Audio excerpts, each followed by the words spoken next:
Clay Am I by Abba Jimmy. Today, the transforming power of promises in Isaiah.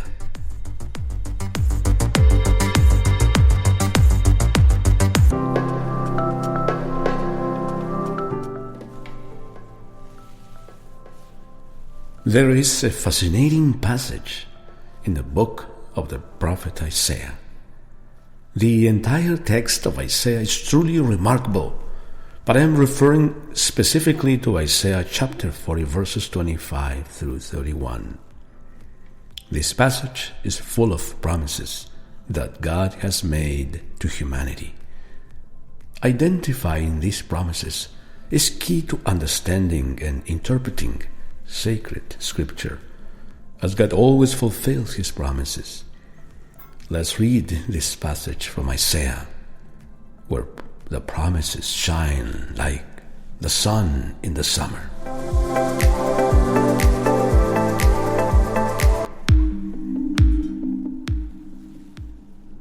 To whom then will you liken me? Who is my equal? Says the Holy One. Lift up your eyes on high, and see who has created these, who brings out their army by number. He calls them all by name, by the greatness of his might, and because he is strong in power, not one in lacking. Why do you say Jacob, and speak Israel?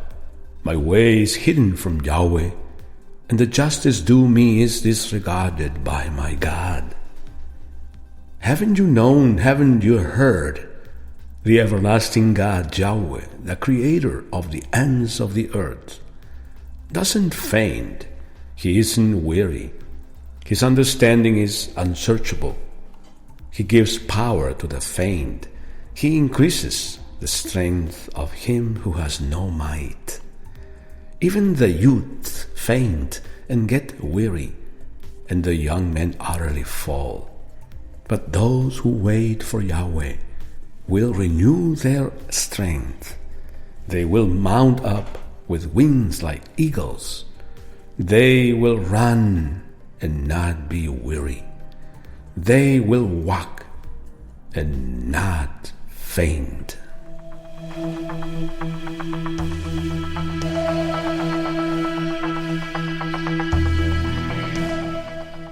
If we truly believe in the promises that have been made to us by God, we must actively wait for them to be fulfilled.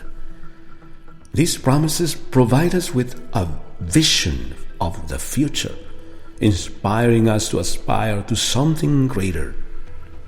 To achieve this aspiration, we must strive to purify our language by speaking with clarity and purity in all our conversations, even those that may seem trivial or superficial.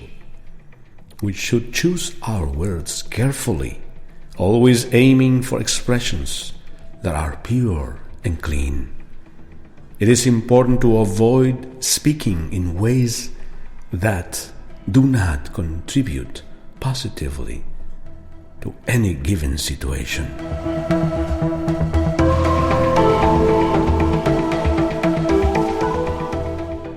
We read in Ephesians, "Let no corrupt speech proceed out of your mouth, but only what is good for building others up as needed, that it may give grace to those who hear."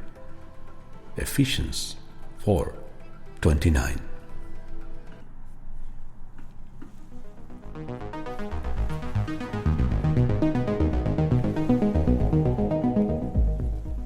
Words are like construction materials that we use to build ourselves and others up, or tear ourselves and others down. The words we choose to speak can be either clean and sensitive or unclean and insensitive. Therefore, we must be vigilant about how we communicate, what we say, how we say it, and what our intentions are when we say things.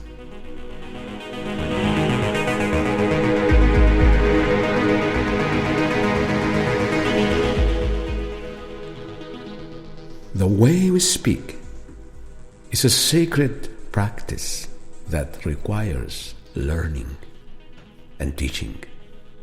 Sadly, there is a lot of impurity in speech nowadays, and using vulgar language does not help us build the world that God desires. However, there are many people who live with a well-formed conscience and speak with purity and cleanliness. By listening to these individuals, we can learn from them and become better with words.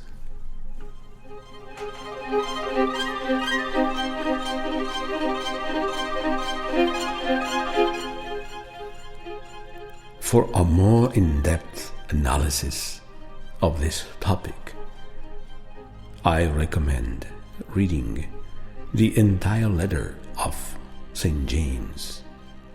It is also fascinating